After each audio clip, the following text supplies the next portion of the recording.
Hello. Hello. Hello. Hello. Hello, everyone. Howdy. Hello. Welcome to episode 5, season 4 of the Argent Airways podcast. I'm Redcleaver, and for those who don't know, I'm neurodivergent. Thank you for laughing, Ella. I was laughing for those who don't know. I am Vivian Skybreaker, and I am with Team Tism.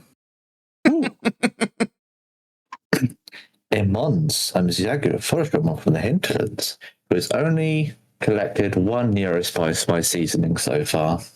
And I'm Ella Latris, who is not diagnosed with anything, but I do have anxiety tendencies. And I am Khari, and I'm dual-wielding my neurodivergents. Woo! God, Khari, such a show Comes off. back from the basement. I know, right? Yay. And I'm back from the basement. Back from the basement. Yeah, she's on the day release from the basement. So come and talk to if you want. Come and talk to all of us about neurodivergence, hence the rather unique intro there. Yeah. So, we have a few questions to discuss. What's the first one, Vivian? Well, I'm sure there are people listening here right now who are like, what is neurodivergence? What are they talking about? And why is this in a podcast about WoW RP? Well, my darlings, the two are sort of related. I don't know about you guys, but I have noticed that a lot of people who RP in particularly have some sort of form of neurospice. For example, autism, anxiety, depression, schizophrenia, multiple personality syndrome. Have I forgotten one? ADHD, yeah. Bipolar. Bipolar. Yeah, there's so many of them. And I thought maybe we could explore what all these things are first, and then see how they translate to our RP world. Yeah. Wow. Here we go then. So who's going first in these descriptions then? Well, we could start with our own diagnoses first, Okay. and maybe Ella could sum up what anxiety exactly is. If you guys like, I could start us off. Yeah. Ladies first, yeah. I've been diagnosed with autism, ADD, and PTSD when I was 30. That was 13 years ago. And I learned that autism had something to do with how you process things. It sometimes goes a little slower and more detailed than people that don't have autism. But I was also diagnosed with ADD, which is basically ADHD without the H of hyper. When you have that, your brain tends to process things a little bit too fast, and you get a little sloppy sometimes. So those two coexisting together is very strange. PTSD, that doesn't really bother me that much, so I'm not going to elaborate on that. It just means you've been through shit and you've seen things. But we've all been to Goldshire. We've all seen shit. Definitely. Yeah. Yes. We've all gone to the moor. We've all been through that sort of thing. Yeah. Oh, yes, the maw as well. Oh. Yeah. What is worse, Goldshire or the maw? Oh God, that's a question. Oof. Maybe for some other time. Yeah. Maybe. Who's next? What do you guys want to tell us about your Answers in the comment diagnoses? section below on YouTube. Mhm. So, What about you, Grushka? Which diagnoses do you have that you're comfortable sharing with us? I have a few. Where to start? I personally have autism, more specifically Asperger's, and I've been diagnosed with chronic anxiety in the past. So school was fun, as you can imagine. Yeah. Yep. And what else was there? Oh, hypermobility doesn't really count, does it? So I'm not going to go for that.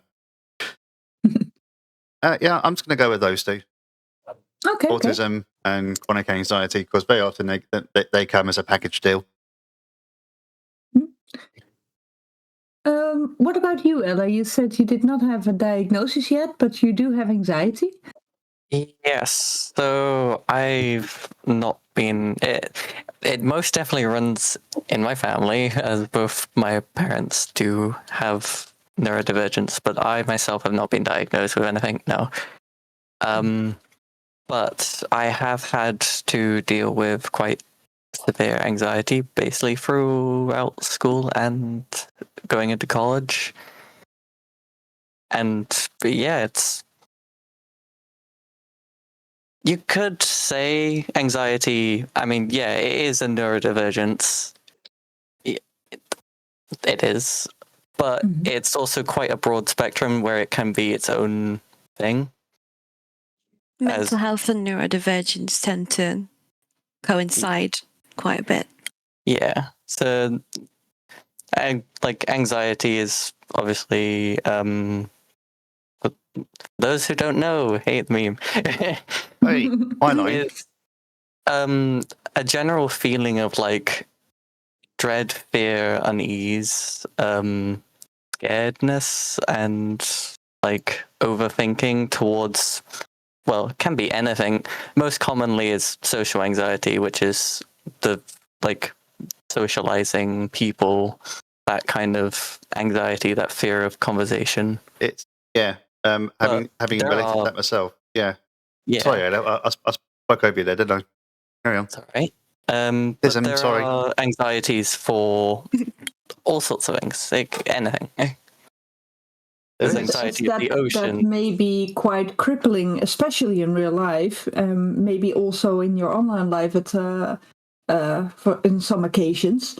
However, you're still RPing and you're doing it so well. So I would love to delve in a little deeper later on in the episode to see where that's coming from and why our neurodivergence seems to bother us a little bit less when we're IC. Yes. But first, I would like to hear, if you're okay sharing it, a little bit about your diagnosis, Khari and Xuyagu. Do you want to go first, Sue? Yeah, I can go first.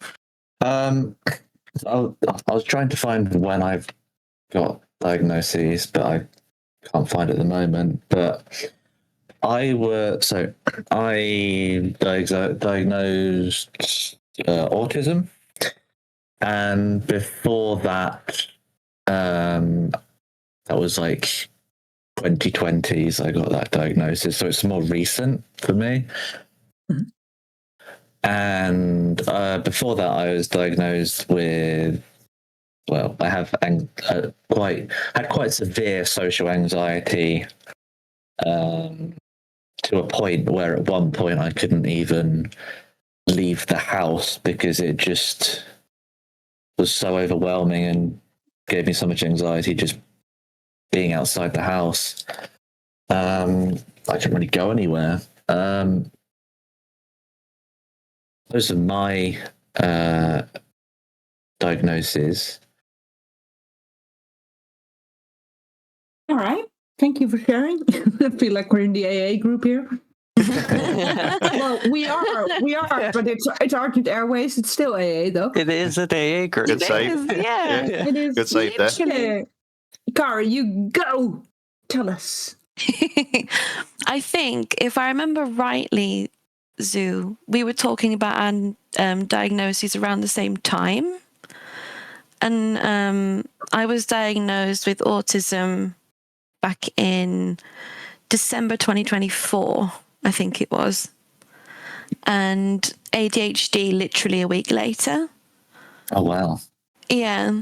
And then before that, I was misdiagnosed with social anxiety because, which I'll probably mention more on, women tend to be more overlooked when it comes to neurodivergent diagnosis. Mm-hmm. So we tend to get misdiagnosed a lot with social anxiety. In the end, I ended up pushing it, like pushing my doctor a bit more and just being like, something's not quite right. I don't think it's just anxiety. And eventually we got there. Yeah, Khari, one of the reasons why men tend to get their diagnoses faster than women earlier in life, usually around their teens, while women get their diagnosis somewhere between their 20s and 30s, has a lot of that has to do with masking. Now, since you're the queen of masking, you'll have to explain that yourself. Can you tell us a bit about that? Yeah, so masking when you're neurodivergent, it can be either with autism or ADHD or probably any other neurodivergence, but I don't know as much about the others, so I'm talking from my perspective. From my perspective, it's kind of like you are shielding yourself from what normality is, so to say. So you will copy everything around you from the behavior of other people. Sometimes without even realizing you're doing it.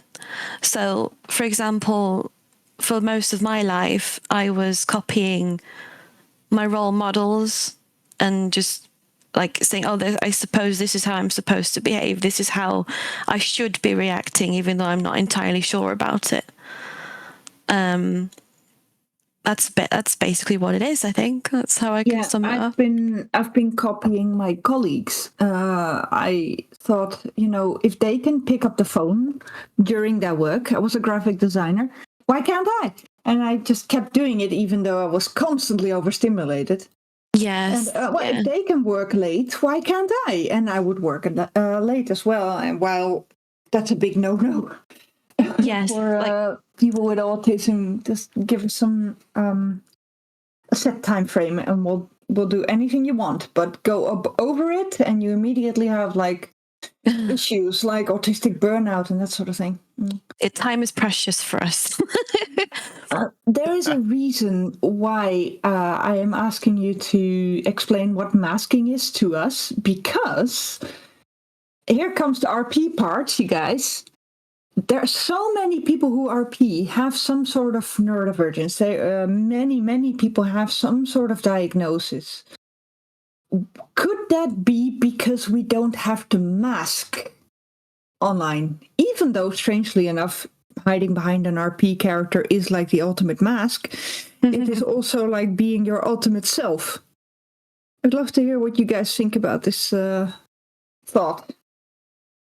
I do think it reduces the need to mask, because especially when you're in a community that is full of people that are neurodivergent along with yourself, it really provides a lot of community building. So you feel like you don't have to mask as much. When you know you're around people you can relate to, and you have these different spaces. Like in TK, for example, a lot of us are neurodivergent and we relate to each other quite a bit. We're always in the voice chat. It's a really close group. And I find a lot of people who are neurodivergent really need that community space to feel they can be themselves. I know, something I've done quite often, especially when role-playing on WoW, is what's really helped is the fact that you can step away at any point. Because I know a lot of the time in real life, you're kind of stuck. There's no easy way out of a situation you don't want to be in. But online, you can just, especially in WoW, you can simply drop the keyboard and mouse and go relax for a moment and then come back to the RP. That's very true. Yeah. In real life, I tend to hide in the bathroom for 5 minutes, and they're like, "Where have you gone?" "Oh, I need a break." I know for me, when it comes to roleplay masking, I think masking is something I learned to do a lot later on, because I was constantly, this is potentially sensitive for some people, but I think it's important to share. in my real life during school, I don't think I was masking because it was daily bullying, weekly, yearly, basically complete social isolation from everyone because no one wanted to know. And I think once I learned how to mask, it came too late. But with roleplay, it's you don't really have to wear it, and Yeah. because no one's there, no one's judging you, no one's got a certain expectation of you, because you're just pixels saying words. So there's no expectation of you to perform or act a certain way when you're role playing, because that's just how the character is, and that's like if people like it, they like it. If they don't like it, they don't like it. That's just how it works with the characters. Yeah. Which I think is so valuable in roleplay. You don't have that fear nearly as much as you do out of it. Like in real Yeah, life, we have all of these. We have this extra pressure in real life, I find, compared to neurotypicals. But when you step into those RP shoes and that character that you have, that you love playing so much, the mask drops and there's like this pressure is off, so you can feel more comfortable. You're not What I being find you. interesting, Yeah. what I find interesting is that even though RP is a very social thing, like everyone you communicate with is a real person, it still feels like the barrier is lower than in real life. And maybe it's because of the simple fact that you're in your comfortable space, you're in your room, in your chair, behind your computer.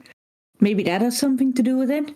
Maybe it also has Definitely. something to do with it that you cannot see the person in real life, that you only see their little character on the screen rather than the person behind it.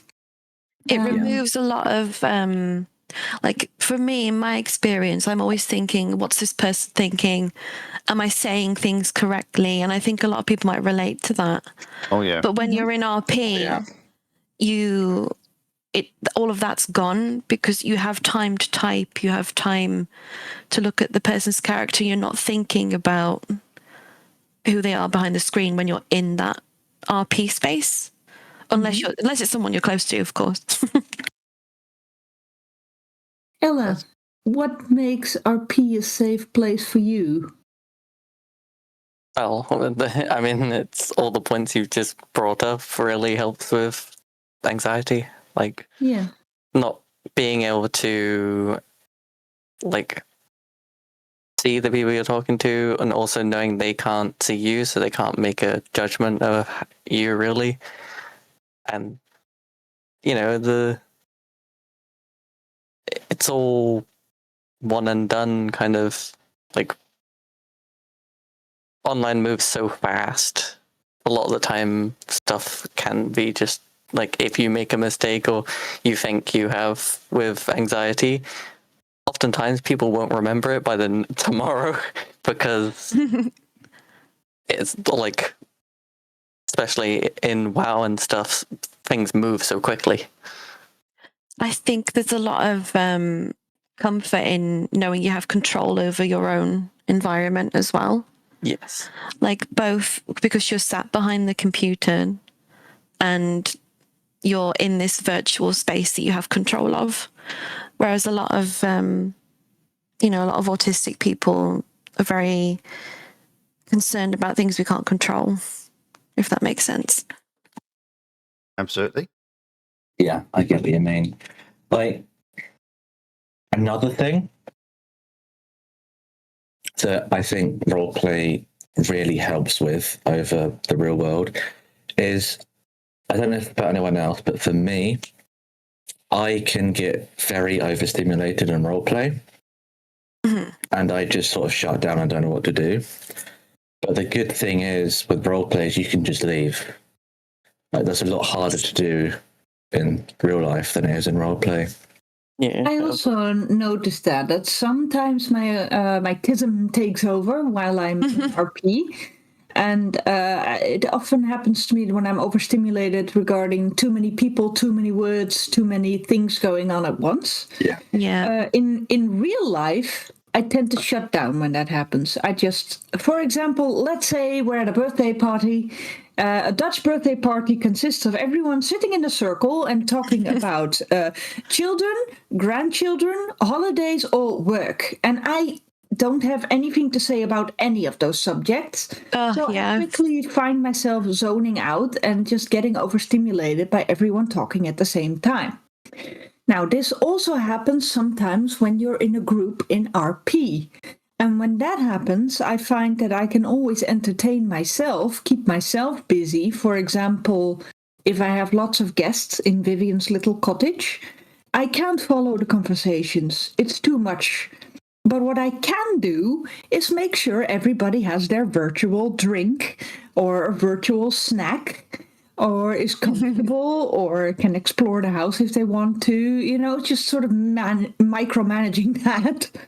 And then later on, when most of the people have gone, then I can follow the conversations again. And then I just sit down with the remaining people and just, relax a bit.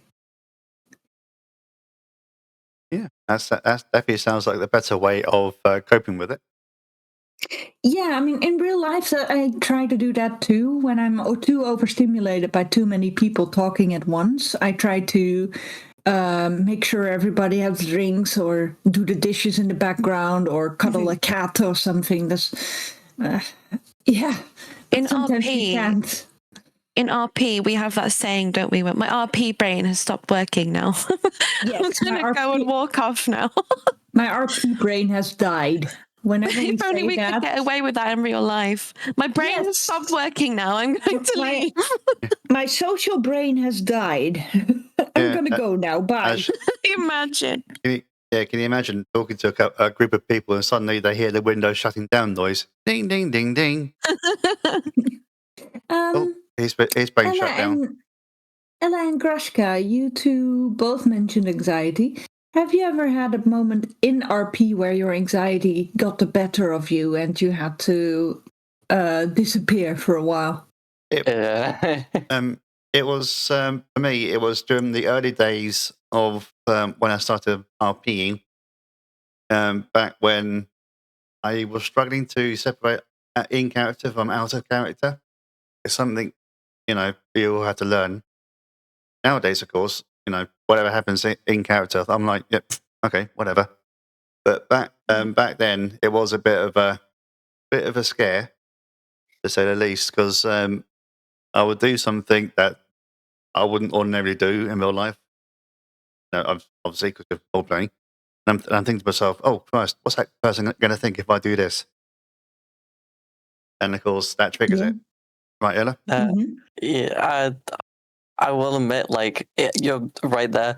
There has been times where anxiety has taken over an RP, but usually it happens before something.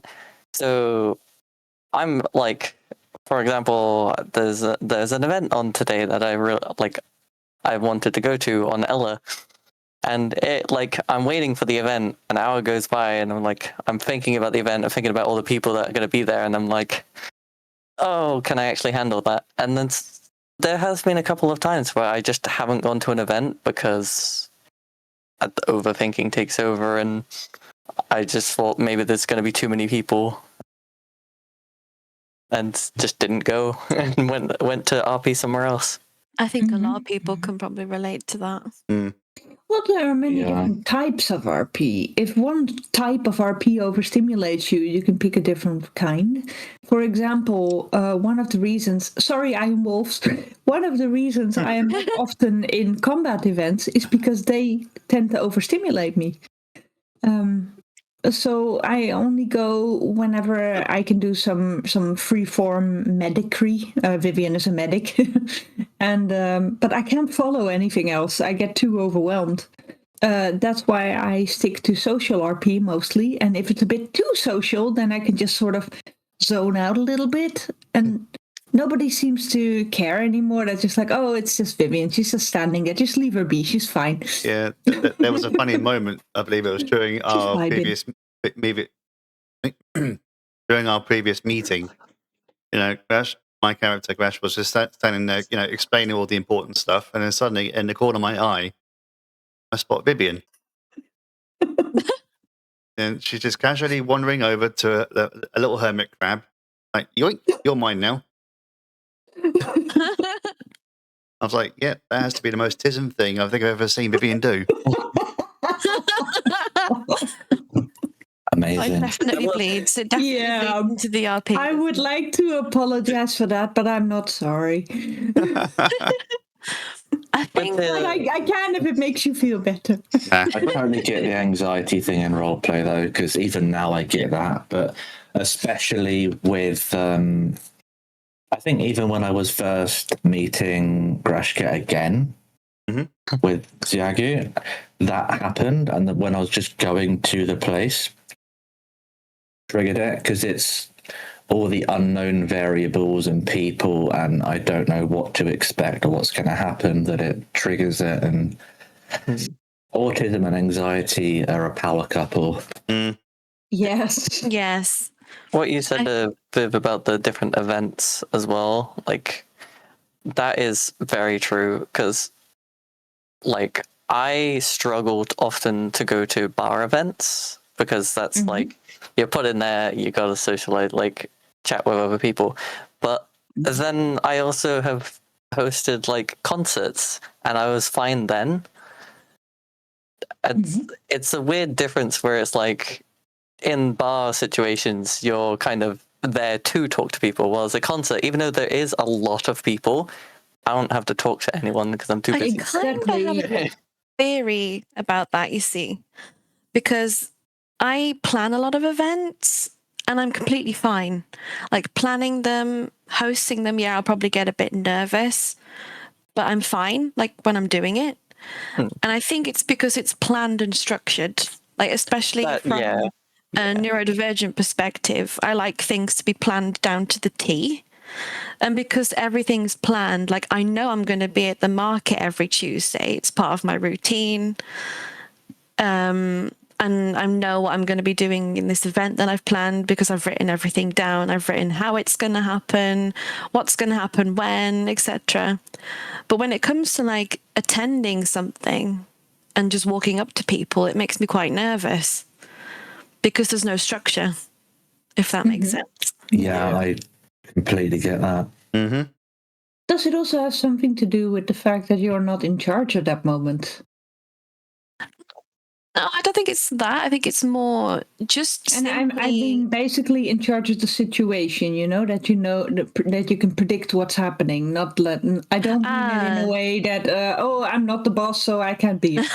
That's not what I meant. Yeah, like, you're not in control of the situation. That's a better wording for it. Yeah. Yeah, that's definitely that. Yes, it's definitely that, I would say. That's another tism trait. The fact that we don't know what to say, so we just say it. Right? Yes. I also noticed that people who have a diagnosis of some sort, of any sort really, that it sometimes tends to leak through their RP, that you can sort of notice that the character also has certain traits. Can I call myself out here? Because I know you all would have probably noticed this from my RP. The 3 dots I put after some sentences, that's an anxiety trait that comes from me, and it comes into every message. I do that a lot myself. That's, yeah, I do that. It was a little bit noticeable, I will admit, Ella. But then again, you're nowhere near as bad as another person in the guild who shall remain nameless. He puts like half he puts like half a sentence worth of dots after what he wrote every time. Oh no! I'm like, dude, okay, we get it. You're hesitant. We don't need to. They leaked into some of my messages, like, because at the time I was feeling anxious, but my character's not. But they still leak in. Yeah, a lot of Sorry, go on. Yeah. Yeah. A lot of what I have that leaks in is when it comes to me understanding things, because I have a lot of trouble understanding things if they aren't very clearly outlined for me. Yeah. But that also comes down to like having to rationalize and explain everything logically, even if it doesn't make sense. But for me, it's mostly the like asking what something means, even though I think it should be obvious, but I can't process or understand what it actually is meant to mean. Yeah, I can relate to that actually. You There'll be mean- times where I avoid like if there's an event going on and there's some kind of activity going on and there's like role rules or something, I will avoid taking part because I'm like, oh, I don't think I'm going to be able to understand this, and then I don't want to ask the person. Yeah, sometimes when we are in a complicated event, I sometimes whisper you with little tips and tricks. Like, I think they mean this, I think they mean that. Or just do this, or just say that, or just don't. Yeah, it's important to help each other out where you can. Yeah, It is. For sure. exactly. Absolutely. And you help me out a lot as well, because one of the things one problem that Vivian has is she has brain rot, right? So she forgets a lot of things. But I have sort of brain rot in real life too because of my diagnoses, and I often forget things, and then Khari pokes me to help remind me. Yeah, and you remind me, and vice versa. Yeah. Autism gang. Yeah, that's where the community thing comes in again. It's so important. Team Absolutely. Tism. Team Tism. Yeah, Team get it. Tism. We have to help each other out. Yeah. I'm not saying that all of us RPers have Tism though, but many No. do. Many people do. Yeah, quite a lot do. It's surprising, really, how many have actually come out and told me, yeah, I've got a neurodivergent, so I may not be able to do this, this, and this. I'm like, yeah, mate, it's fine. Yeah, No one's normal online, you know. No one in the very RP. few people might be. Yeah, very few people are normal people in the RP community, mate. I wouldn't worry about it too much. Well, Had it a lot depends of what the people- norm is, really. I've had a lot of people say to me that they're like very conscious of their diagnosis and they feel saddened by it and they feel too different. I'm like, this is the space where you don't need to feel different. Like everyone is, well, not everyone. Like I don't know, 90% of people in Argent Dawn are on the same page with that kind of thing. Mm-hmm. Yeah. I don't know what I was going to say then. It was like, oh yeah, the diagnosis thing.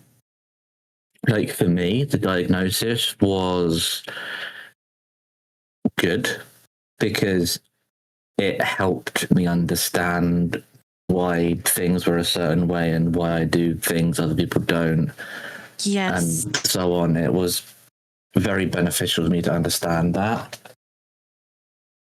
Yeah, same. I think just knowing what it is that makes you how you are, it just makes things easier, but it definitely like helps. It helps you understand yourself more. That's Yeah. I think when you understand yourself more, you can enjoy the things you enjoy more as well. Sometimes they say that, if I may touch on the autism subject for a sec, that people with autism are less socially skilled and have more trouble with social situations. But RP is one of the most social things you can do, really. Yes. To be honest. And I feel like we seem to understand each other perfectly, even if we don't know that the other person has a diagnosis. So I think people with autism can function quite well socially, depending on the norm. Yeah. Yeah. Maybe the norm in RP is different than what's expected of us in real life. I think so. It's more they get into creative routines and as well. Sorry. free flowing, but it has structure as well. Mm-hmm. Yeah. being in a creative environment really helps as well. Yeah, it could be a special interest we have, roleplay. Yes, for sure. Always I jump also off. noticed that a lot of people on the spectrum, or any spectrum really, do D&D. And I'm one of them. that's also super social, especially if you do the type of D&D that requires you to come together. Yeah. Yeah, so how can Yeah. they say that we're socially awkward? I mean, This depends on think- the social, really. yeah, I think touching on that briefly, for me with the D&D thing, that is blatantly a special interest to me because the amount of characters I make, the amount of dice I collect and have, the books I have for it. But it's also, I'm being someone completely different. Yeah. I'm not me when I'm doing it. I'm playing a different character, giving a different character a voice. Not too dissimilar from role playing. Wow, being, you kind of are giving them a voice through the text, but you are being someone else and thinking like them. So I think it's a lot more comfortable for us as well. Would you say that having a diagnosis makes it easier for us to get into your character's mind? Or do you reckon that's the same for everyone? I think it depends on the person. I think it's more on how their brain works. So it could be helpful for people on the spectrum. I guess it also depends a bit on the character, right? Yeah. Yeah. Like if you have a character that is socially awkward, it might be easier to RP that if you know what it's like. Or if you have a character that is forgetful, like Vivian, it is probably easier for me to RP her than someone who has an iron memory. I have a very socially awkward character. One of my drag there is very socially awkward and has a lot of anxiety. That's kind of taking that bit of me and putting that into a character and just turning it up. Interesting turn, though, for me, that I found that harder. Like, RPing someone who has, like, had anxiety and, like, would overthink, that character was much harder to play than some of my others. Like, I did try. I had a character I made who I wanted to have, like, to be more awkward and more shy and a little bit anxious to talk to people. And when I played them, I really didn't like it. It, like, felt like it was hitting against me. Like, as I was role-playing them, it was affecting me because it was like, I'm having to role-play the feelings I already am feeling. Yeah. So I have a question there, because is that because it's what you're experiencing now and you've not had some sort of, not necessarily, I'm going to use the word therapy, but I don't mean going into therapy, but had some sort of therapy to deal with that and move to a place that you're more comfortable with? So you're playing a character that is how you are now, so it's more stressful for you, as opposed to, you know, how you used to be and you're playing that as a character, so it's easier to do. I mean, yeah, probably right there, because, yeah, it's role-playing how I am now, so it's would affect, yeah. Not much I can comment on that, apart from it sounds right. You can relate. The answer is yes. Yeah. Yes. Yes. Really long question. The answer, yes.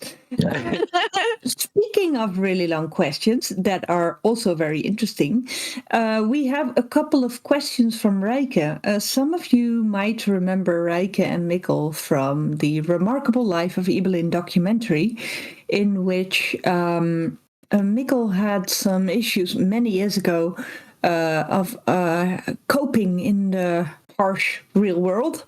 And got to a point where he couldn't even hug his mom, and hugs were needed, you guys. So Evelyn, in fact, suggested that Rika pulls Mikkel into WoW, especially WoW RP, to see if they can, if it's easier for him online. And guess what? It was. And it really strengthened their bonds, and it really strengthened Mikkel as a person. And yes, they are even hugging these days. Oh, I got all of that from watching the documentary and from talking to Rika and Mikkel in one of our earlier episodes. With that in mind, could somebody read out Rika's first questions? I would like to do it, but I can't because I have a cat lying on my hands and I can't pick up anything. I can read it out. For some people with the spectrum disorder, have a hard time reading facial expression or emotional cues in real life can be challenging. In roleplay, emotions and reactions are often written out directly, as in how a character feels, looks, or responds. Do you think that kind of explicit communication makes roleplay easier or more comfortable for some neurodivergent players? And do you think it can function as a kind of translation layer for social interaction? Our emotions and intentions are clearer because they're written out rather than implied. Wow. I definitely think it makes it clearer. Yes. That's for sure.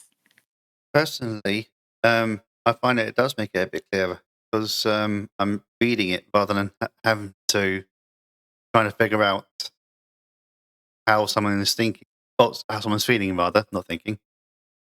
You've got more time to process your response as well. You've got more time to process how to respond to it rather than having to react to it straight away like you have to in real life. Otherwise, you'll just be standing there staring into space and not saying anything. And it also removes that physical body language barrier. Like if you're talking to someone in real life, you're constantly looking at the social cues, the physical ones, for example, and it removes that from the situation. So you feel more comfortable. Yeah. If I'm talking to someone about RP and I start rambling in real life, because that's my thing, and I ramble, I cannot tell from their body language when they've had enough, when they want me to stop. And in RP, whenever somebody would want Vivian to stop talking, for example, they would type an emote describing them getting impatient, for example, and I can just read it and something clicks in my head that doesn't click in real life. That makes me recognize, okay, this person wants to talk about something else. Yeah, in real life, people are more reluctant to say, hey, maybe we can stop talking about this now. It's so much easier because you don't, from both sides of it, you don't have that worry. I think humans generally, we don't want to hurt others. So we don't want to try and stop someone talk about something they enjoy, even if we don't want to hear it anymore. But in roleplay, it's easier because there's not that barrier there. I think that also with it all written out, it's so much easier to understand and get the picture. Like for me, I'm very visual, so I can think of something and know exactly how it smells, taste, the texture, everything. I can picture perfectly what someone's describing looks. And then I can, like you said, Vivian, I have that click and I can understand that, how they feel and want to do something else. I wonder if it was the same for Mikkel, Rika's son, when he started RPing and he could read what his mom was typing instead of trying to figure out body language, and that might have helped with loosening up a little. I imagine it. I imagine it would have done, if anything. Obviously, I can only speak for myself, but you're at least, as Khari said, mentioned a moment ago, you're seeing it quite clearly in front of you, and you have time to respond to it, which does make communicating a lot easier and far less awkward. And besides Having which, that extra time to Yeah. like come up with your response is really helpful. the fact that Mhm. you're RPing a character rather than yourself definitely does help. Yeah. Yeah, you don't have that pressure there, which I think is a big factor of it that makes the role play so much more comfortable for people like us. Yeah, I'll say it's definitely a lot more comfortable being in large crowds of people in WoW than it is in well, me at least again, than it is in Yeah. real life. Because It's less noisy too, for That as another well. one. Yeah, that as well. Yeah. You can actually turn down the volume, but which unfortunately you can't in real life, can you? Yeah, exactly. Turning down the volume is leaving in real life. Yeah, Yeah, I suppose it I would be. can't. Yeah, like both situations are like too much for me, but like it's so much easier to deal with in WoW because there's not you have that extra time, and there's not the pressure there, and you're just in your space wherever you are, wherever you play, you're in your space, so it's a lot more comfy and relaxed. You're more I familiar am surroundings. sure Yeah. you're also curious about the other two questions she sent in. Hmm? So whenever you guys are ready, feel free to read one or two out. Again, I do it, but I'm being hijacked by Kat. Okay. I'm happy to be the question master again. If you don't mind, I've been Enzo, that'd be great. catnapped. Yeah. So if we're ready to discuss the next question, Mm. do you think there are more neurodivergent people in the online roleplay world, not only in the WoW community, but overall roleplay communities around the various RPGs? Or is that these spaces make it safer for people to open up about their diagnosis? And what is it about the roleplay world there that makes it feel safer or more comfortable for neurodivergent people than everyday social interaction? I think it's mainly two things.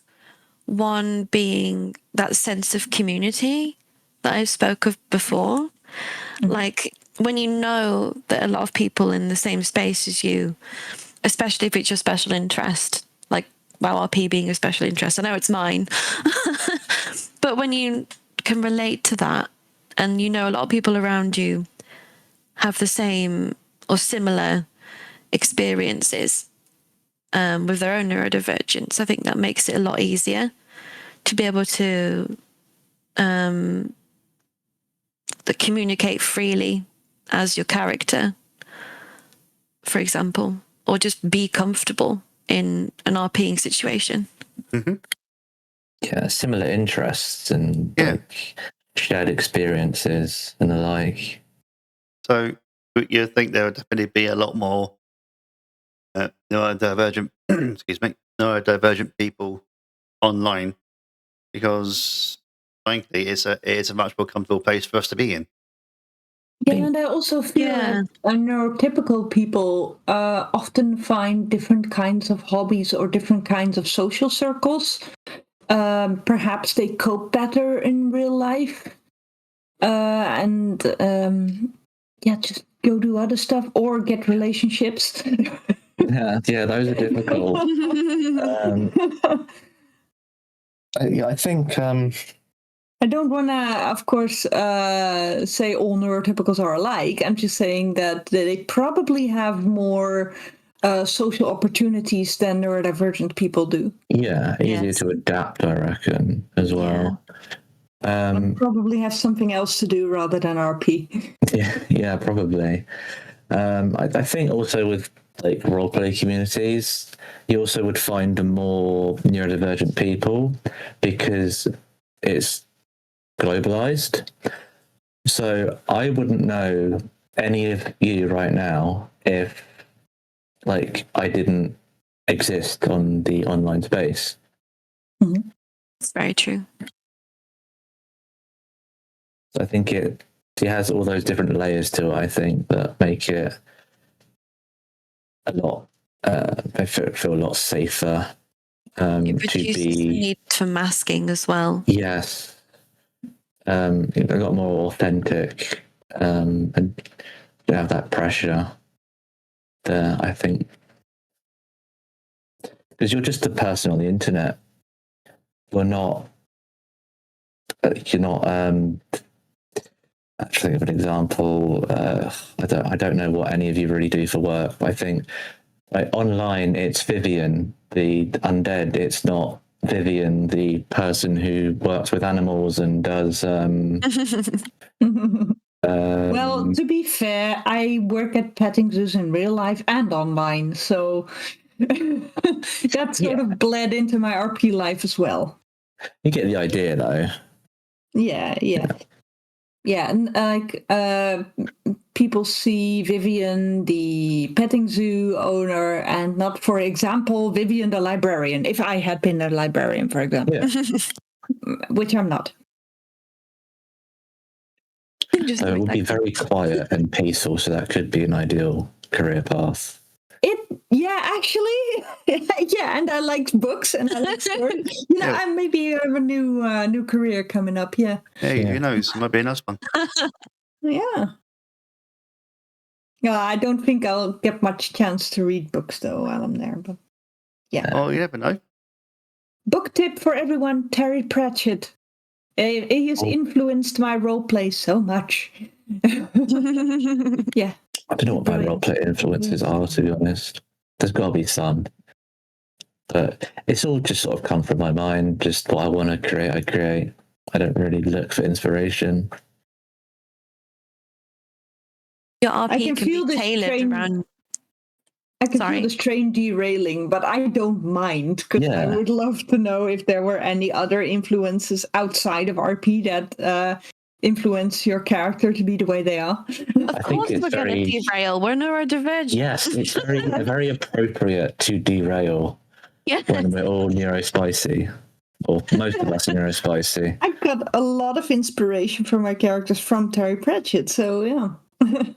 If you guys have similar inspirations, I'd love to hear them. Well, I'm very obsessed with drag and drag race, and as in RuPaul's Drag Race, not car racing. I was going to say, wow. That would be very odd. That would be a very different Khari. Yes, right. Your character is a fashionista. Yeah. Sorry if I sound a bit far away, by the way. That's because I'm being catnapped still. I mean, Khari could be a drag race enthusiast and a drag race enthusiast. Yes, she could. Yeah. She very much could. Yeah. I don't really think I have that many inspirations. As I said, it's mostly just a creative idea I've had that I've wanted to visualize and make into something tangible. But like, I mean, for Xuyagu, it's been a lot of, primarily it was like lore, like WoW lore, and digging into that and finding little bits out, and then liking trolls an unreasonable amount, if there is such a thing. And just like picking within there, like, oh, this is cool, I want to do that. And then having like a vague idea in my head of what something is and shaping that into a character. And that applies for pretty much all of my characters in WoW RP and other medias like D&D that I've role playing. Another character traits as well. D&D is definitely another one that neurodivergent people seem to congregate around. Yes, very much so. I mean, I think with also characters I've picked aspects of myself, like one or two character traits or personality traits, and sort of made a character out of that. Yeah, I can relate to that. It's an interesting way to go about it because you're essentially exploring different pieces of yourself through roleplay. Yeah. I feel that, but for Ella, I chose well, I didn't choose, but it just happened. Her likes and interests were similar or the same as mine, whilst her personality, I tried to make opposite of me because, I mean, IRL, I'm an antisocial being. I don't go anywhere. So I made Ella the most social being. I like that. Yeah. Hey, And she's yeah. a rock bean.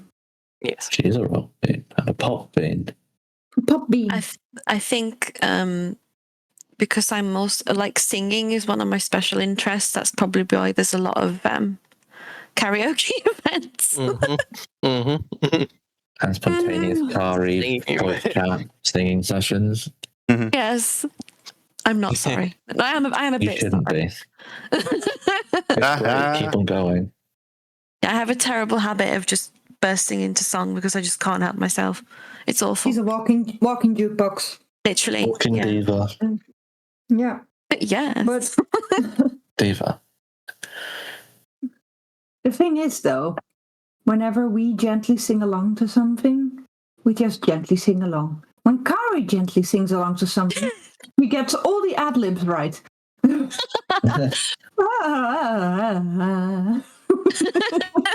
runs, everything. The Yes. vocal fries, the whistle notes. Yep. But we digress. Thank you for taking this little side road with me, because I was very curious to hear about what inspires you guys. But I was wondering if we could get slightly back on the topic by asking the final question that Rika sent in. Yeah. Yeah. Okay. Third one. Many people in the online roleplay communities talk about being neurodivergent or talk about discovering themselves through these spaces. Your perspective, what is it about the community that seems to make people on the spectrum feel welcome or accepted? Again, the same interests that people have. You're all there for one reason, or two reasons if you count making friends as a reason. But you're all having the same interest, be it WoW in general or roleplay, whatever. That definitely does help because you've got something to land on and talk about. It kind of relates to the last question because you can tailor your special interests around your RP. Yeah. For example, my special interest being singing, Khari is a singer, and I do karaoke events. So it all kind of rolls into one. And I like to draw now and then. I'm a hobbyist artist. So sometimes Vivian grabs her sketch pads and starts drawing people. Yeah, that's They're great, by the way. Oh yeah, that as well. They're very good. What I've seen, they do look good. Yeah, I think it goes back to the shared community aspect of things. Yeah, like a common interest. I think that helps with anybody that's on the spectrum. It really does. If there is an activity you enjoy, and you find other people that enjoy that activity, you're instantly more feel more welcome and you have a place of belonging. Yeah. You tend to feel a lot less awkward because you have that shared interest. Yeah. And it's something you can all talk about. You know, there is one thing that makes it feel even more like home, even though it's online, where you can totally be yourself. And that is literally the homes. You can tell so much from a person and their eye for detail, and that has sometimes something to do with the tism. When you go into a house of a neurodivergent, you will find some of the most brilliant things. You're like, how the hell did you come up with stuff like that? Well, you know, why haven't you? Just did it. Interior design special interest. I love that. Like, I don't know. Let me put this first. I don't know if Nikon is neurodivergent, but looking at his house, he might well be, because I've seen the most amazing inventions there. He's created ceiling fans that actually work. He's created a gnome step out of a secret bookcase. It's just amazing. And Neurodivergence is a superpower. It is. Certainly Never let is. anyone say otherwise. unfortunately, there's so much kryptonite out there for us, and the price we have to pay is so high. Yes. Depending on how you're going about dealing with it, of course, there are ways of But dealing. we have our lovely RP community to come back to Absolutely. when we feel do. overwhelmed. Yeah. I'm gonna.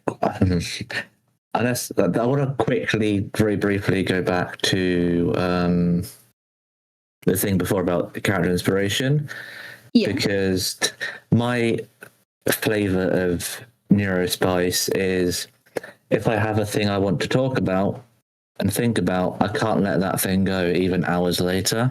I have to bring it back. Oh, yeah.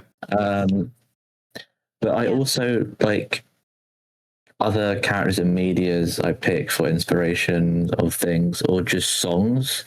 I've shaped entire characters just off of one or two songs before. Yes. I know Totally, yeah. Eliza Day has as well. Yeah. Eliza, you know her, the Forsaken lady? She was in Yes. our podcast as well at some point. Oh, yeah. Um, Good old Eliza. Shadows.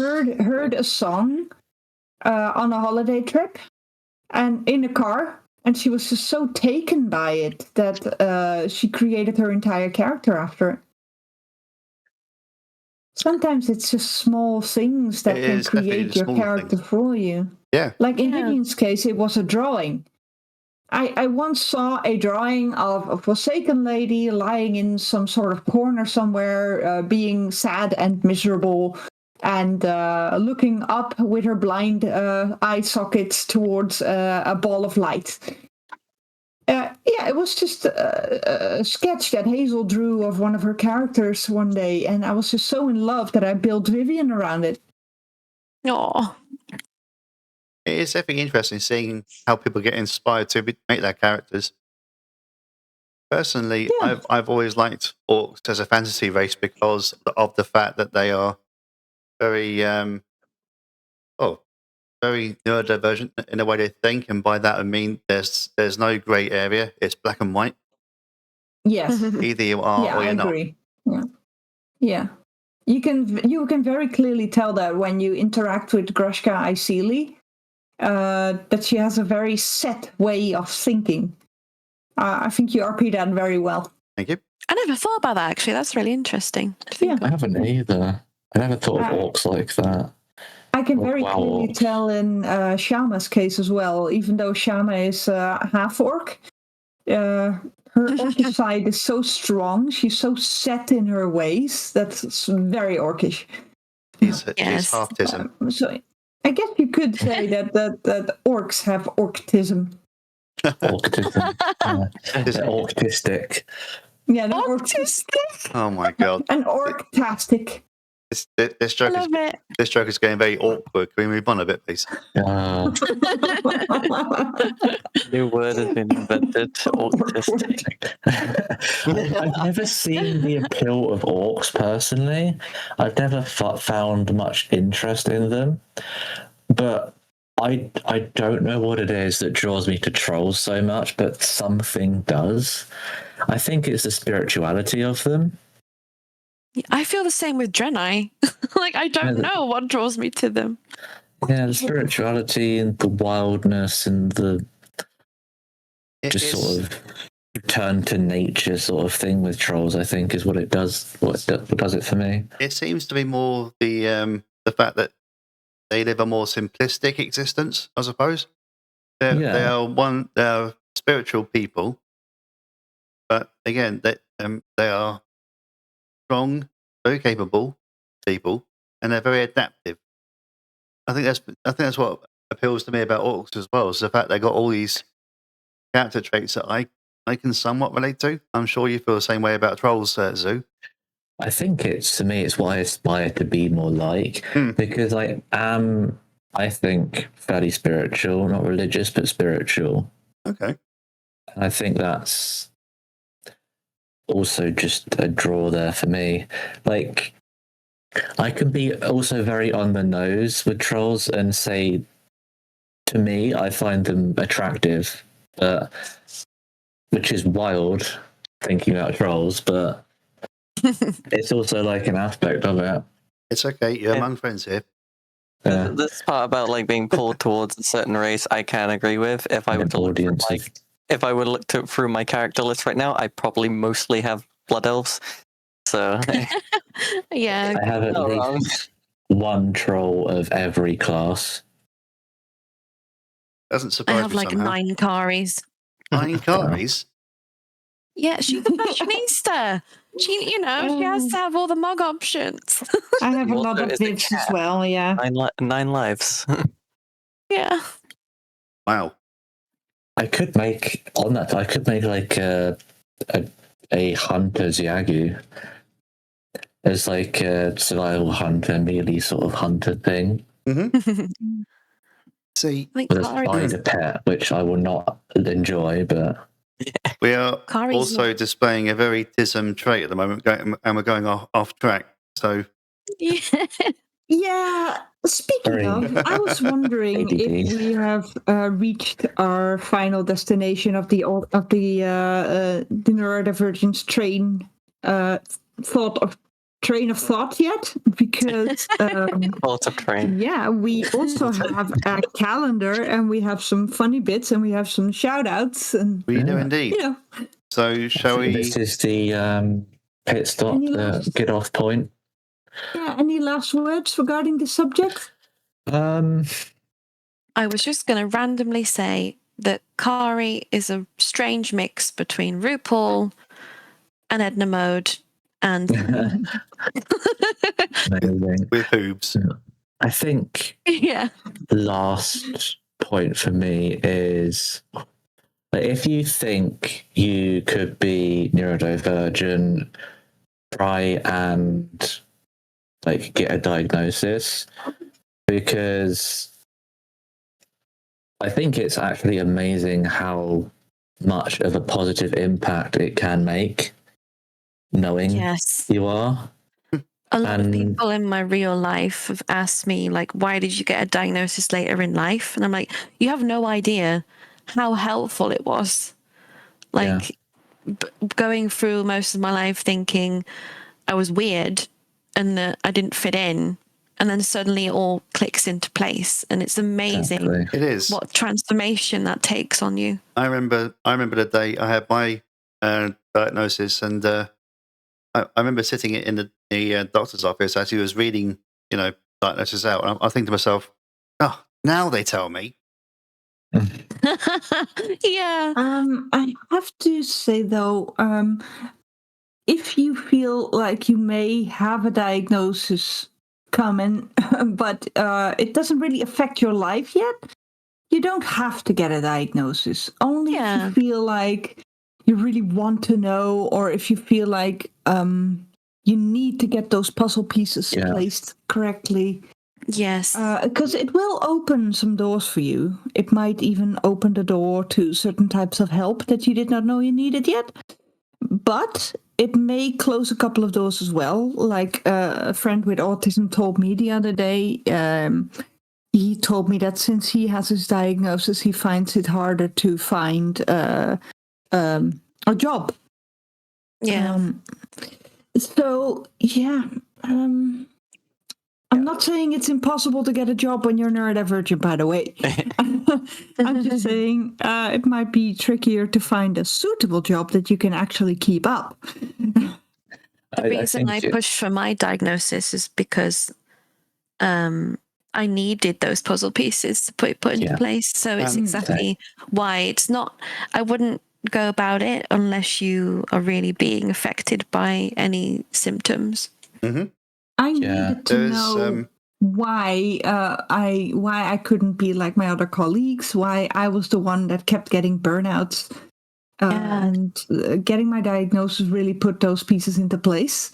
I now understand myself a lot better. I am really glad I got my diagnosis. And I also know now that, yes, some doors closed for me regarding work. I have completely burnt myself out up to a point where I can't have paid work anymore. but I know myself so well now that I can do jobs that I actually like, voluntary jobs, and that I can keep up until I am old and saggy. There is one For big me- door. Sorry, Sue. For me, like I also needed those puzzle pieces, and from a very quite a young age in primary school, I was saying there is something wrong with me, but I don't know what it is. And it's not that something was wrong with me, because neurodivergence isn't something wrong with you; it's something different. Agreed. And I think part of realizing that is really important. Like, there's not something wrong with you. You operate differently and require different You're unique. things. Yeah, we're all cars, but some of us are automatics, and others have a clutch, and you just need to, learn which one am I and how do I work. Yeah, for me, I it was remember definitely the puzzle pieces thing with me as well, and it was a strange feeling because I finally found out why I was behaving a little bit differently to other people. But then I realised that apparently being a neurodivergent means I get to skip queues at theme parks. So happy days. Wow. Amazing. What Yeah. you said before, And Viv, true.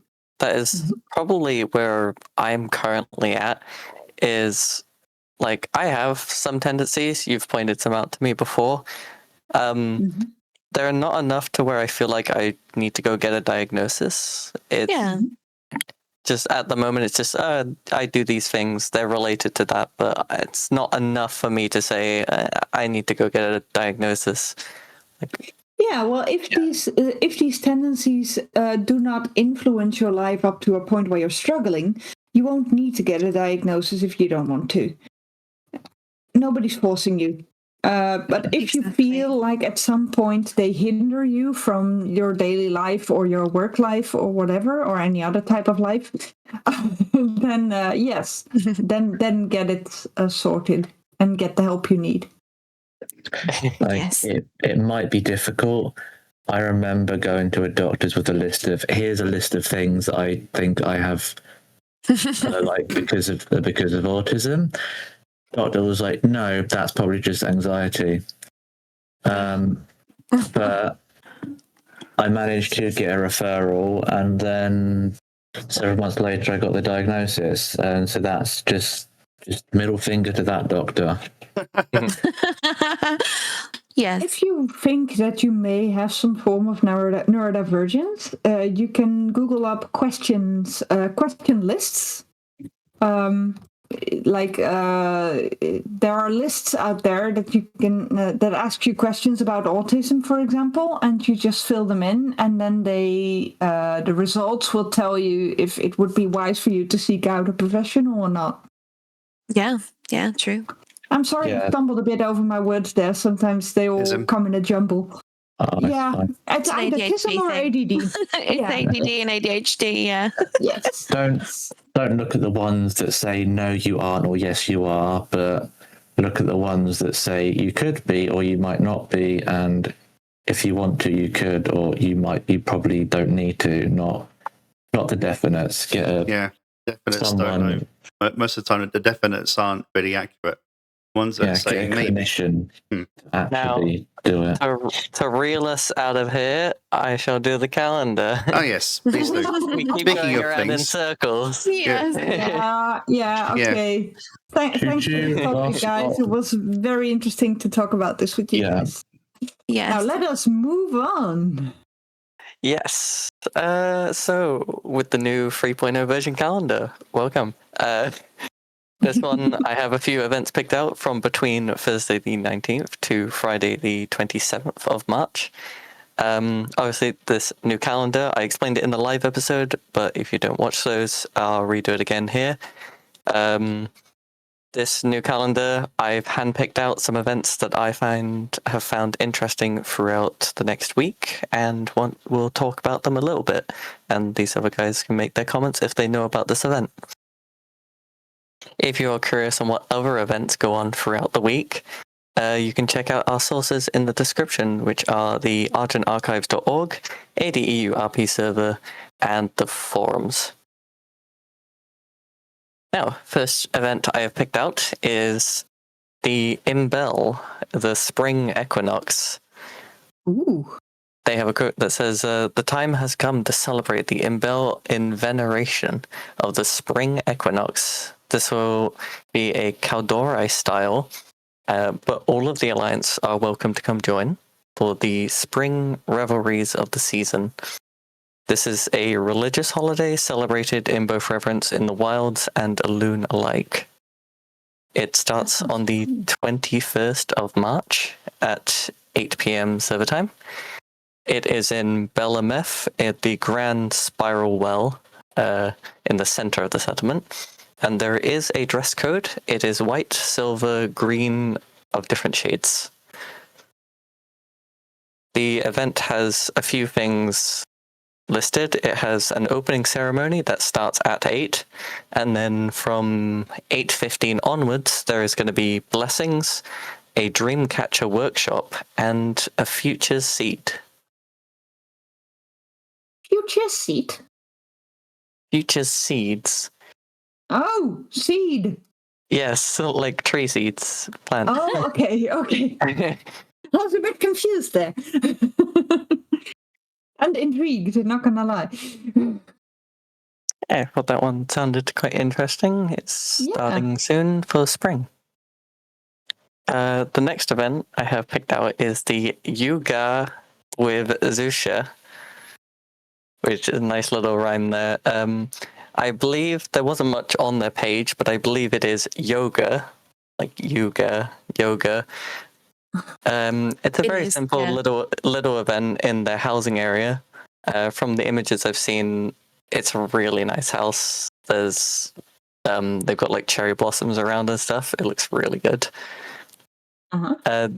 This is on the 22nd of March, and it's at, I think I'm getting this time right, 4 p.m. server time. So Really? quite early. It's an early event if you want to catch it. What's the time zone? Server time, 4 p.m. Yeah. Okay. Interesting.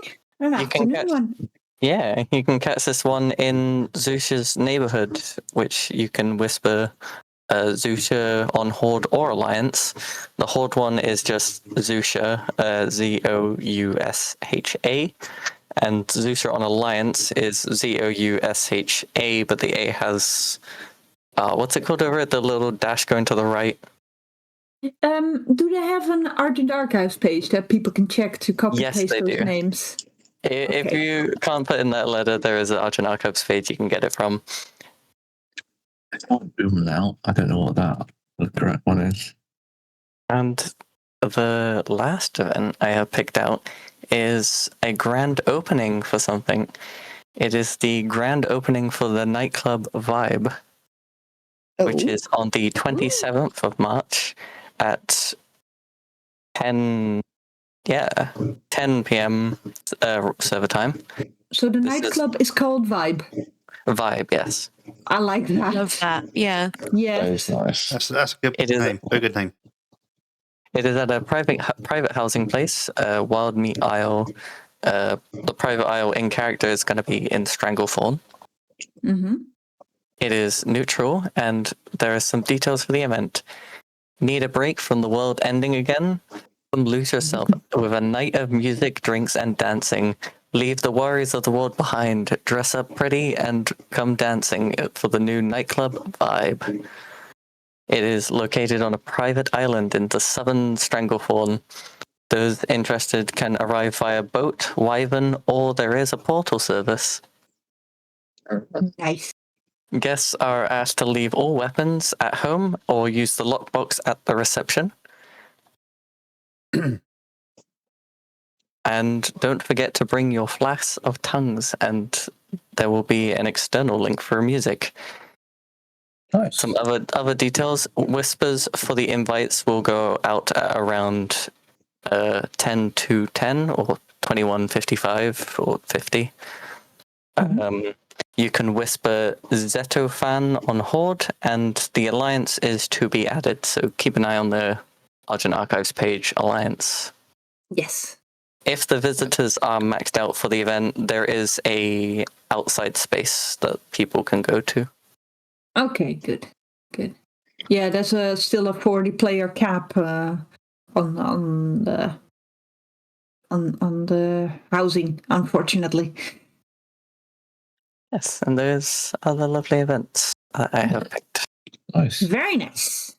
I would like to quickly add, after that though, in addition to the mentioned sources, Argent Archives, the forums, and the Argent.eu roleplay server, sometimes links to events aren't posted in one of those sources, but you can find links to communities in the Argent.eu roleplay server, Yes. to other servers where you can find your particular niche of roleplay that you're interested in, such as Taurens, Trolls, Blood Elves, whichever, Goblins, for Paris, all there. Yes, I should mention, so the Yuga with Zusha and the Nightclub Live can be found in Argent Archives and in the Discord. Imbel, the Spring Equinox, is on the forums. Okay. Yeah, good to know where to find them. Absolutely. Yeah. All right. Cool. Can I Thanks, be Ella. extremely cheeky and add something for the 28th? Are we being cheeky? I Never. saw that, but I was like, that's out of my time frame. I can't add it, but I want to. Well, Go ahead. Khari, we are going to the shout out, so you might as well. Go ahead. Hey! Khari, shout out. I guess it's it's basically a shout out for the karaoke event. Speaking of Humorous the amount of harmony. karaoke events that I do.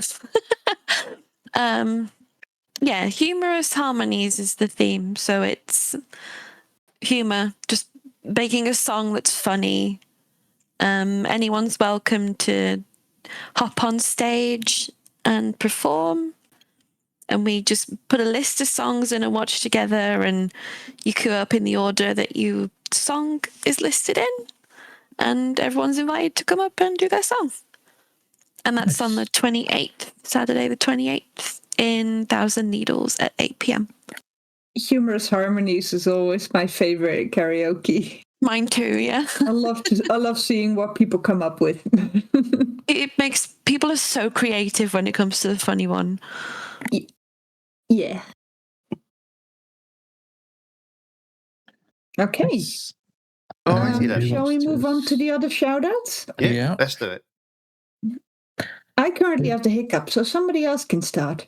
I mean, it's just on the calendar, so I can do my shout out. Very short shout out. I don't know if this is who this is from, but Sargnaza, maybe. A shout out to Hamfist's house. Everyone should give it a go. Unless you want your sanity intact, then maybe reconsider. Which I can certainly relate to, having spent an unreasonable amount of time, greater than 2 hours, trying to navigate his, at the time, unfinished house where there was no way forward. Very claustrophobic, very evil, Very but interesting and quite creative. I too have been to Hamfist's house. It's a great big puzzle. Is this a shout out or a warning? I mean, it's a shout out to Hamfist's house. If you like puzzle rooms, and go for it. Yes, and mind the massive Hamfist face as you approach his house. I haven't been, but I've heard things, and I'm really scared to go. Go. More about Hamfist later in the funny bits. Oh yes. Yes. If since you got hiccups, shall I read your one out? Yeah, you can try if you want to. It's from Dax, by the way. Yep. Okay, this is again a shout out, and it is to Jade. for putting together a kick-ass event on the 21st of March and helping me build a custom arena, for it in the COGS. Make sure you sign up to the SNAP Bowl. Snap Bowl, I think. That's the one, Snap Bowl. Thank you. Your favourite entertainers will be there doing short shows. Thank you. I can read, honestly. Your favourite entertainers will be there doing short shows throughout the evening. Mary Took, Dax, the DJ, Gershwin. Yes. Thank you. The party will continue after the event with a custom set by DJ Gershwin, the Nomis DJ. Yeah, this COGS is her nightclub. It is also known as COGS. What was it again? Community of... Gnomish. I remember. Something, I would guess. Gathered Souls. Community of Gathered Souls. Oh. Yeah, that was it. And just once again, Vivian, it's who was really, it? really nice. That was Dax. Dax. Daxy. Dax. Yes. The last shout out I have from good old Pancake Jack, who is shouting out. Sorry, Jack. I'll never stop calling you that. Yeah. It is a shout out to Tali and Yala, as well as Willem and Destiny, on congratulations for their in-character weddings. And also a big thanks for their wonderful events, and especially for Willem for wearing the pink hair with such patience and grace. Which I wish I could have seen Willem wearing that. Mm-hmm.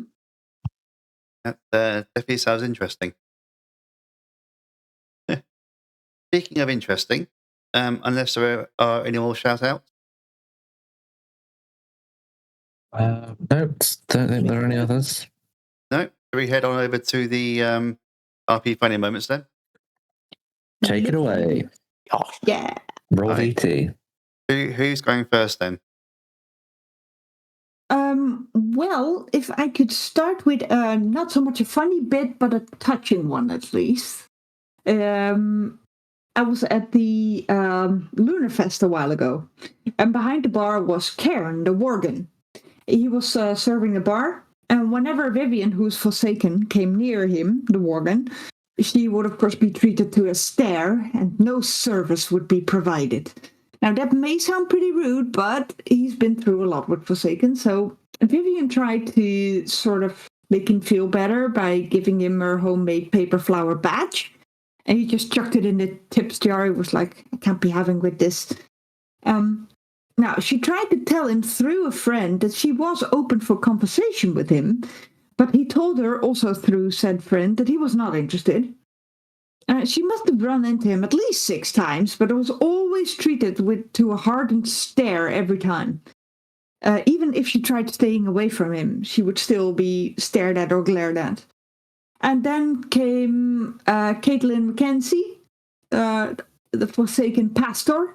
He came too close to him and he was snarling at her that he wouldn't serve any Forsaken. And she replied to him, "Whoa, someone is a sore loser." Oh. And yeah, Vivian snapped and stepped up to Katie saying, "Don't talk to him like that." And she said, "I can talk anywhere I like. I'm a strong and independent woman." To which Vivian punched her tiny fist into her hand and she said, "Go on then, say it again, try me."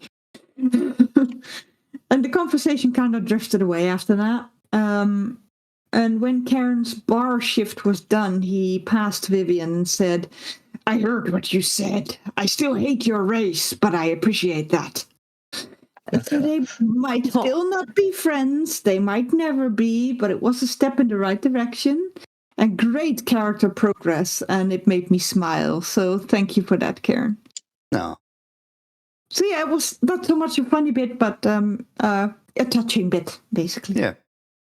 I also have a funny hand twist bit, but I was wondering if you guys would like to go first. I have a bit I was supposed to mention last episode, but I didn't have time to. It may seem like we're going off the opposite end of the spectrum here, as it were, because that was a touching moment. This was a bit of a well, listen to this and make your own mind up. Now, in my guild, the Iron Wolf Clan, I have a newcomer named Havel, who is a Harrineer. And during an event, Havel, I will just mention for context, is a very, how do you say it,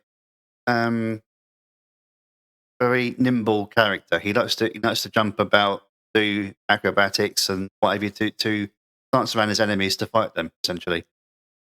Now, Mhm. as we're entering a defense phase, Havel succeeded in defending himself, so he wrote this. Havel, no hand cartwheels to his left, avoiding the bile splat coming toward him.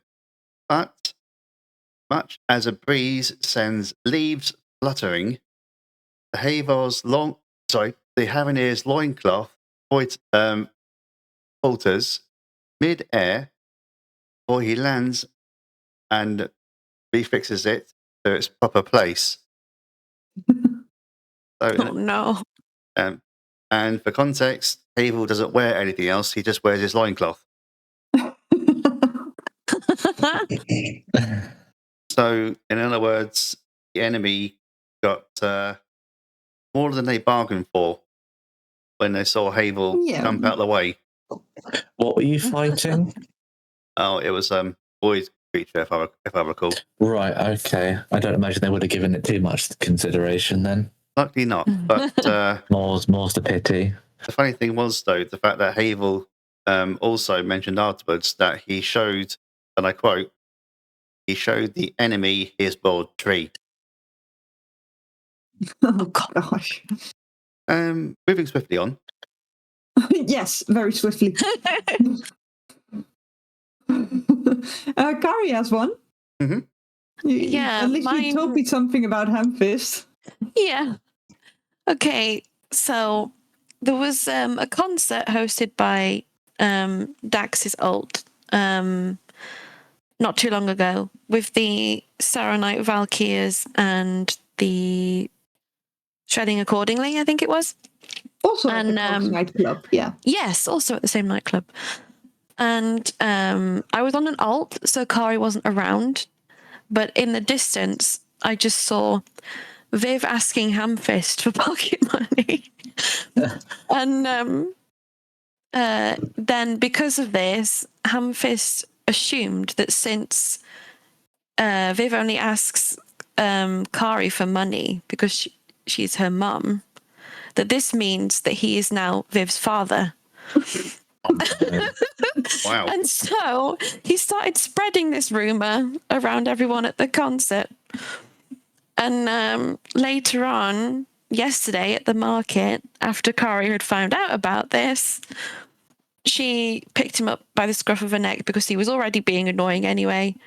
So she picked him up by the collar and just sort of threatened him a little bit.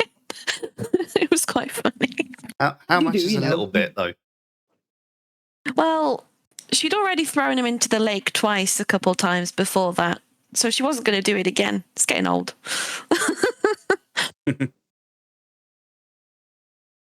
Oh, Hamfist. It'll be the also ocean next. I also have a Hamfist moment. Let's see, what did I write down here? Viv and Hamfist were standing outside of a prison in which their friend Jadith was being held. Hamfist grabbed a torch and suggested burning it, to which Viv, the Forsaken, mind you, replied that they would risk burning their night elven friend in the process. So she added, Hamfist, we can't go around burning elves. Think of Teldrassil. Viv would never hear the end of it. Oh, God. Oh, no. Yeah. Yeah. Oh, no. Well, that was it. That's all the funny bits I had for today. Does anyone else have any funny bits they want to add? Nope. I'm good. Kind of. I found it to be mildly amusing when I was there. So I was at the Crossroads gathering week gone by with my troll shaman, who is a character, shall we say. He says what he's thinking and damn the consequences, basically. Usually very light-hearted, fun stuff. So I spent an extended period of time just staring at this Pandaren and Blood Elf that were just lazing around on the ground, doing nothing, just laying in the middle of the road, basically, while there was a fight going on between a Quel'Darai and a Magcar. They were sparring. And there's not much more to it other than just those two just laying there for I don't know how long it was,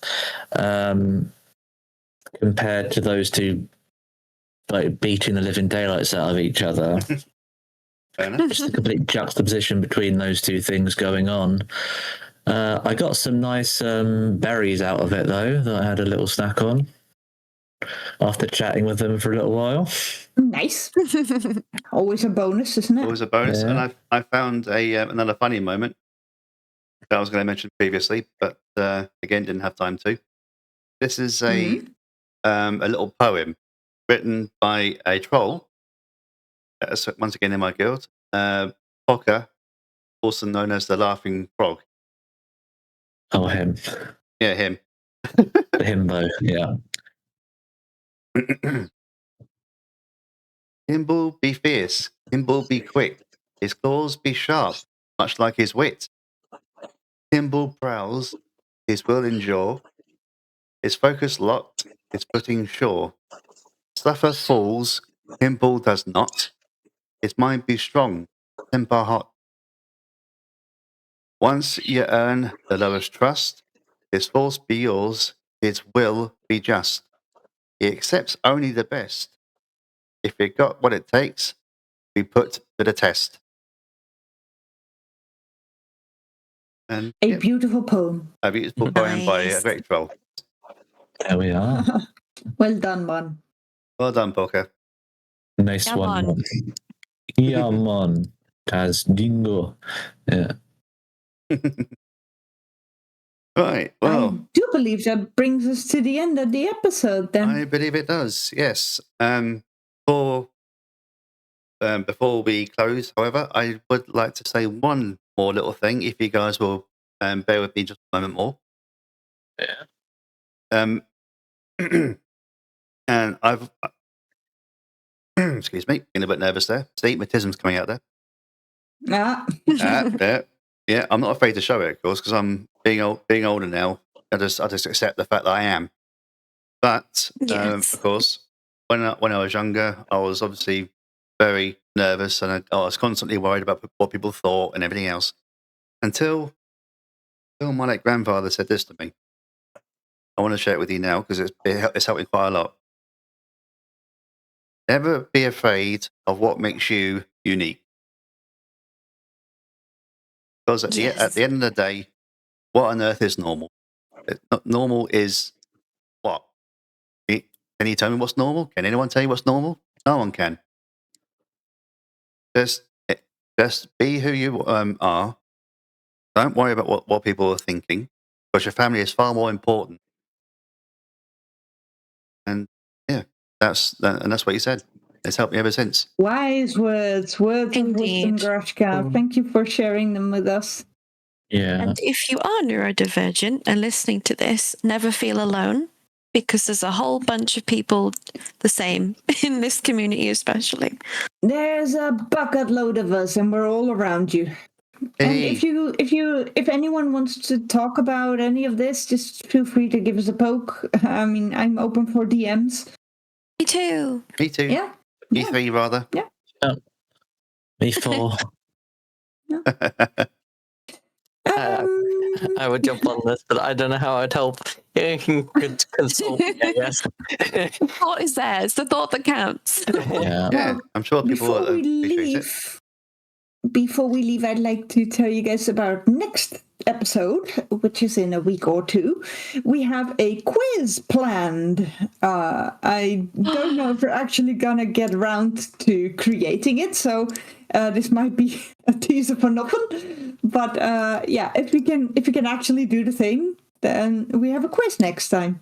It'll I'll either have to be next consult week. Russia. It'll either be next Yeah. week or the week up or the episode after. It depends whether or not Resha is able or not. I believe she's busy at the moment. Yes. But either way, Yeah. either way, there will be a quiz. Yeah. All right. Yeah, Yeah, that was it. yeah, that's it. Okay, Something and to look- after okay. that little announcement, I'm afraid I'm going to bring this episode to an end. But thank you very much once again for your support. Thank you to everyone on our Discord for the questions and the shout outs and absolutely the funny moments. Hamfist never change. And Never. and as always, I would like to thank our beloved Khari over here for coming on once again to talk with us. Thanks for having Thank me. you, darling. Thank I'll go you, back to the darling. basement now. Yeah, back to your Turn off the basement now. Go on, bass off when you you're go. down there. Oh, and I would like to thank Reike for sending in her profound questions. Oh, They yeah, gave very us good. lots of inspiration. Very nice questions. Thank you very much. Very searching ones too. Yeah, but until the next time, guys, please like, share, subscribe to our YouTube channel. Find us on Spotify and Apple Podcasts, please. You know the drill. You know the He's drill. asking nicely. Yeah, just asking nicely. You know, I am British after all. I had to be nice. I would love to hear your opinions on this slightly different than usual episode. So if you're okay with it, reach out to us either via a DM or in our server or through the YouTube comments. Yeah, send us a comment. We'd love to hear from you. Send us a comment. Yeah. You know, join our Discord server and be a part of our growing community, of which there are many neurodivergents in here. Let me tell you. Mhm. Yeah, we love them all. Don't worry about that. You More won't the be judged. merrier. Yes. But until then, guys, we'll see you next time. Bye. Goodbye. Stay spicy.